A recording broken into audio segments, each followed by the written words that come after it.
एक गांव में पारो नामक एक गरीब विधवा रहती थी। उसका एक पुत्र था। वह इतनी गरीब थी कि घर में चार बर्तन भी ढंग के नहीं थे। लड़का अभी छोटा था। पारो ने बड़े प्यार से उसका नाम नसीब सिंह रखा था। मगर वह इतना बदनसीब था कि उसके पैदा होने के कुछ समय बाद ही एक बीमारी से उसके पिता की मृत्यु हो गई। पारो घरों में चौका बर्तन आदि करके उसे पाल रही थी। उसे पक्का विश्वास था कि नसीब सिंह बड़ा होकर उसके सारे संकट दूर कर देगा और उसका बुढ़ापा चैन से गुजरेगा। इसी आस में रात दिन मेहनत करके वह अपने बेटे को पाल रही थी। नसीब सिंह था तो छोटा, किंतु समझदार बहुत था। संयम और धीरज की उसमें कमी ना थी। किसी भी बात को गहराई तक जानने की उसमें प्रबल उत्सुकता रहती थी। एक दिन उसने अपनी माँ से पूछा, माँ, हम इतने गरीब क्यों हैं? यह सब तो ईश्वर की मर्जी है बेटा, दुखी स्वर में पारो ने कहा। सब नसीब की बात है। मगर नसीब सिंह यह उत्तर पाकर संतुष्ट नहीं हुआ। वह बोला, ईश्वर की ऐसी मर्जी क्यों है? बेटा, यह तो ईश्वर ही जाने। अगर ईश्वर ही जाने तो ठीक है। मैं ईश्वर से ही पूछूंगा कि हम इतने गरीब क्यों हैं। बताओ माँ, बताओ कि ईश्वर कहाँ मिलेगा। पारो तो वैसे ही परेशान रहती थी, अतः उसकी बातों से उकता कर उसने कह दिया, वह जंगलों में रहता है, लेकिन तुम वहां ना जाना। लेकिन नसीब सिंह ने दिल ही दिल में उसी क्षण इरादा बना लिया कि वह ईश्वर को ढूंढेगा और पूछेगा कि आखिर हम इतने गरीब क्यों हैं। एक दिन वह जंगल की ओर चल दिया। जंगल घना और भयानक था। चलते चलते नसीब सिंह बुरी तरह से थक गया, मगर भगवान की परछाई भी उसे दिखाई नहीं दी। अतः वह थक हार कर पत्थर की एक शिला पर जा बैठा और सोचने लगा कि भगवान तो यहाँ कहीं नहीं है। अगर गरीबी दूर कैसे हो पाएगी? तभी संयोगवश मृत्यु लोक का भ्रमण करते करते भगवान शिव पार्वती जी उधर ही आ निकले। उन्होंने बच्चे को वहां बैठा देखा तो उन्हें बहुत अचरज हुआ कि यह अबोध बालक इस बीहड़ जंगल में बैठा क्या कर रहा है। भगवान शिव ने बालक से पूछा, तुम कौन हो बालक, और इस जंगल में बैठे क्या कर रहे हो? मैं ईश्वर को ढूंढ रहा हूँ। ईश्वर को? पार्वती जी चौंकी और पूछा, मगर क्यों? ईश्वर से तुम्हें क्या काम है? मैं उनसे पूछना चाहता हूँ कि हम इतने गरीब क्यों हैं? दूसरों की तरह हम पर भी भाग्य की कृपा क्यों नहीं है? नसीब सिंह ने निर्भीकता से उत्तर दिया। माँ पार्वती और भगवान शिव उस बच्चे का साहस देखकर बहुत प्रसन्न हुए। माँ पार्वती तो करुणा की सागर हैं। उन्हें उस बच्चे पर बड़ी दया आई और भगवान शिव से बोली, प्रभु, इस बालक का कुछ कीजिए। हम कुछ नहीं कर सकते पार्वती, क्योंकि इसके भाग्य में यही सब लिखा है। भाग्य देवता के लेख के अनुसार इसे ऐसा ही जीवन भोगना है। नहीं नहीं स्वामी, आपको कुछ करना ही होगा। माँ पार्वती हट करने लगी। जिद ना करो पार्वती, यदि हम उसे कुछ दे भी देंगे तो वो इसके पास नहीं रुकेगा। इसे वैसा ही जीवन जीने दो जैसा भाग्य देव चाहते हैं। नहीं प्रभु, इसकी गरीबी दूर करने के लिए आपको इस पर कृपा करनी होगी। जब माँ पार्वती जिद करने लगी तो भगवान भोले शंकर ने बच्ची को एक हार दे दिया और हार पाकर नसीब सिंह बहुत प्रसन्न हुआ और खुशी खुशी अपने घर को चल दिया। माँ पार्वती संतुष्ट थी कि उन्होंने एक अबोध बालक की मदद की और अब उसके दिन सुख से कटेंगे। लेकिन त्रिकालदर्शी भोले बाबा जानते थे कि यह हार उसके पास रहेगा ही नहीं। चलते चलते नसीब सिंह के पेट में अचानक दर्द हो उठा। वह शौच के लिए इधर उधर देखने लगा। उसने भगवान शिव का दिया हार पत्थर की एक शिला पर रख दिया और झाड़ियों के पीछे चला गया। तभी एक चील कहीं से उड़ती हुई आई और उस हार को उठाकर उड़ गई। अरे मेरा हार! सब कुछ भूलकर लड़का चील के पीछे भागा। मगर कब तक वह चील का पीछा करता, कैसे पकड़ता? उसे एकाध बार पत्थर उठाकर उसने चील को मारने की कोशिश की, किंतु चील अधिक ऊंचाई पर थी। कुछ ही पलों में चील उसकी नजरों से ओझल हो गई तो वह बड़ा दुखी हुआ और रोते रोते अपने घर की ओर चल दिया। घर पहुंचकर उसने अपनी माँ को सारी बात बताई, मगर पारो को उसकी बात पर बिल्कुल भी विश्वास नहीं हुआ। हाँ, उसकी बात सुनकर थोड़ी सी उदास अवश्य हो गई, लेकिन नसीब सिंह माँ की उदासीनता देखकर हतोत्साहित नहीं हुआ। उसने मन ही मन निर्णय लिया कि वह कल फिर वही जंगल जाएगा और भगवान शिव पार्वती को अपनी विपदा सुनाएगा।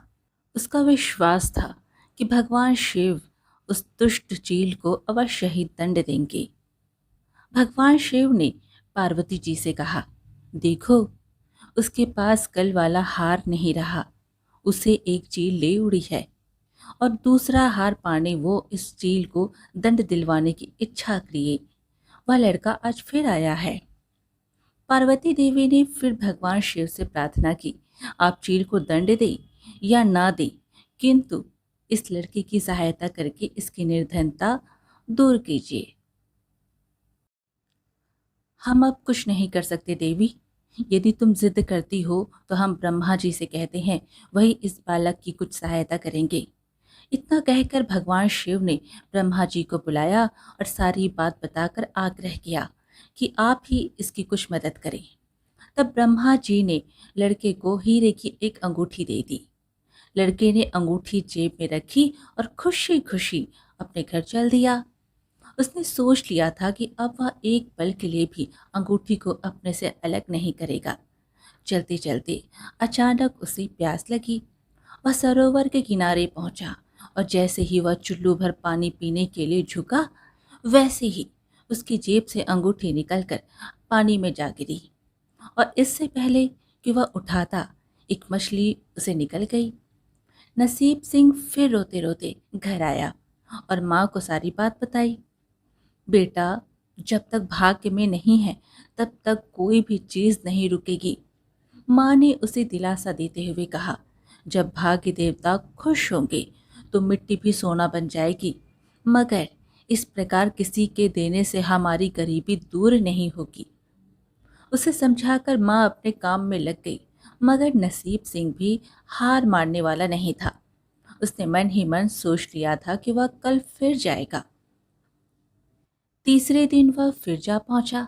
शिव और पार्वती उसका यह साहस देखकर बहुत खुश हुए। महादेव जी ने भी इस बार ब्रह्मा जी के पास जाकर बात की कि वह लड़का तो बड़ा साहसी है, इसका कुछ उद्धार किया जाना चाहिए। तब ब्रह्मा जी ने सलाह दिया कि हमें विष्णु जी के पास जाना चाहिए, वही इसका कोई हल बताएंगे। तब वह भगवान विष्णु जी के पास जा पहुंचे। पूरी बात सुनकर भगवान विष्णु जी ने नसीब सिंह को कुछ हीरे दे दिए। हीरे पाकर वह बहुत खुश हुआ और इस बार बिना कहीं रुके उसने सीधे अपने घर जाने का निश्चय किया, क्योंकि 2 बार उसकी चीजें खो चुकी थी। जब वह घर पहुंचा, माँ घर पर नहीं थी। अतः नसीब सिंह ने हीरे एक लोटे में रखकर कोने में छिपा दिए और माँ को ढूंढने निकल पड़ा। वह मन ही मन सोचने लगा कि अब माँ को किसी के घर का काम करने की क्या आवश्यकता है, अब तो वह भी अमीर बन गए हैं। उधर पीछे से चोर उसके घर में घुसे और जो भी सामान हाथ लगा लेकर भाग निकले। उस सामान में लोटा भी था जिसमें हीरे रखे थे। जब वह माँ के साथ वापस आया तो देखा कि हीरे गायब थे।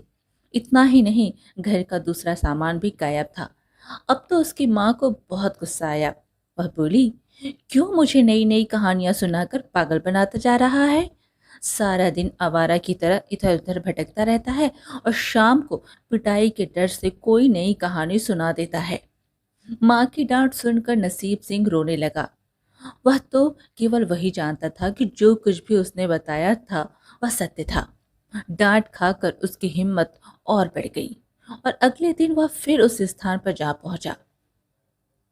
भगवान भोलेनाथ सोचने लगे कि इस बार इतनी मुसीबत पड़ी लेकिन इसने हिम्मत नहीं हारी।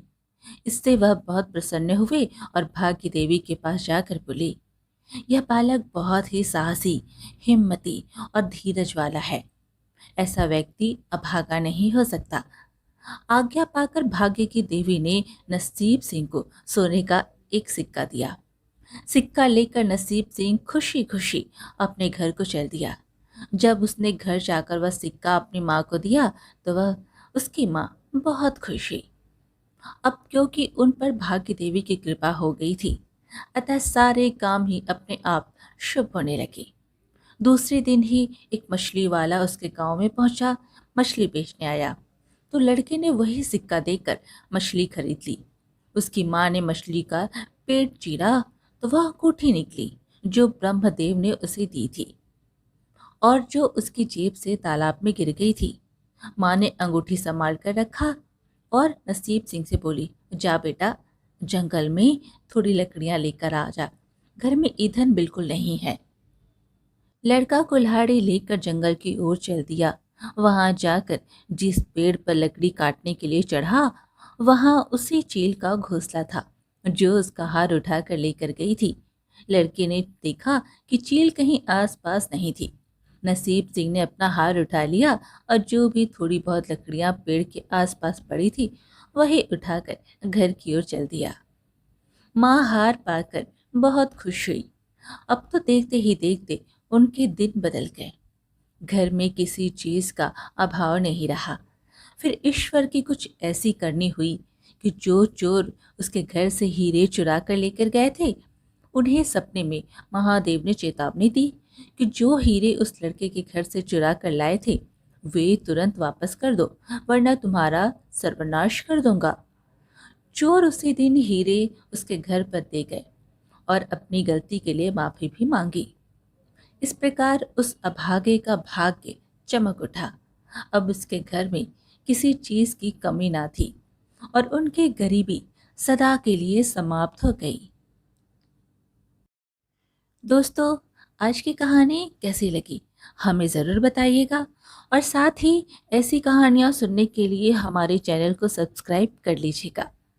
धन्यवाद।